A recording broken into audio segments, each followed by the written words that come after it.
बहुत पुरानी बात है। एक राज्य में रथसेन नामक राजा राज्य करता था। राजा का राज्य दूर दूर तक फैला था। उसकी प्रजा भी बहुत सुखी थी। राजा की एक पुत्री थी। राजकुमारी को हमेशा एक डर सताता था कि कोई सकाल नाम का राक्षस उसका अपहरण कर लेगा। राजकुमारी के इस डर के कारण राजा ने राजकुमारी के महल में सैनिकों का बहुत बड़ा पहरा लगा दिया। एक दिन की बात है। एक राक्षस छुपता छुपाता राजकुमारी के कक्ष में पहुंच गया और एक कोने में दुबक कर बैठ गया। राजकुमारी की बात सुनने लगा। राजकुमारी अपनी सहेली से कह रही थी, यह दुष्ट सकाल मुझे बहुत परेशान करता है। इसका कुछ ना कुछ इलाज करना जरूरी है। राजकुमारी की बात सुनकर महल में छुपा राक्षस समझ गया कि राजकुमारी किसी बड़े दैत्य या राक्षस की बात कर रही है। शायद यह राक्षस उससे भी बड़ा है। किसी न किसी तरह इस राक्षस की शक्ति के बारे में जानकारी लेना चाहिए। इतना सोचकर वह राक्षस घोड़े का रूप धारण कर अश्वशाला में जाकर छुप गया।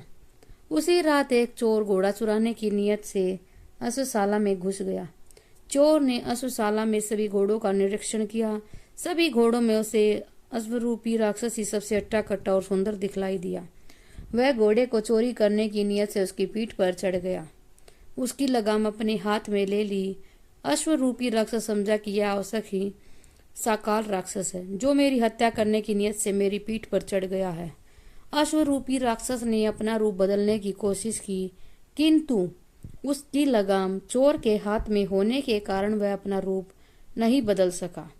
चोर के हाथ से चाबुक खाते ही अश्वरूपी राक्षस दौड़ने लगा।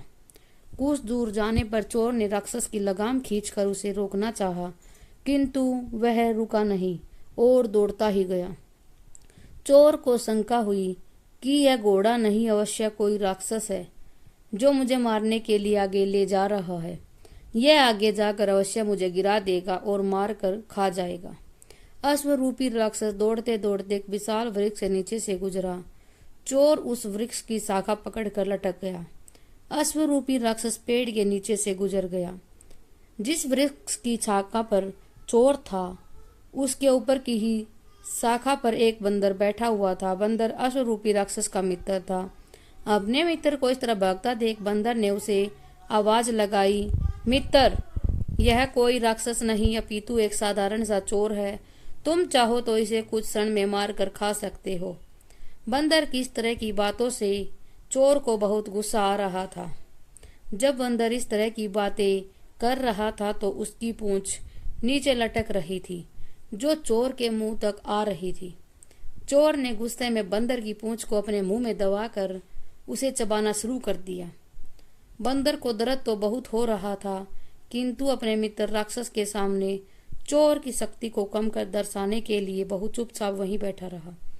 किंतु बंदर के चेहरे से उसकी पीड़ा स्पष्ट दिखाई दे रही थी। बंदर की यह हालत देखकर उसका मित्र राक्षस उसके समीप आया और बोला, मित्र, तुम कुछ भी कहो, लेकिन तुम्हारे चेहरे के हाव भाव स्पष्ट बतला रहे हैं कि इस भयानक साकाल राक्षस से तुम्हें बहुत डर लग रहा है।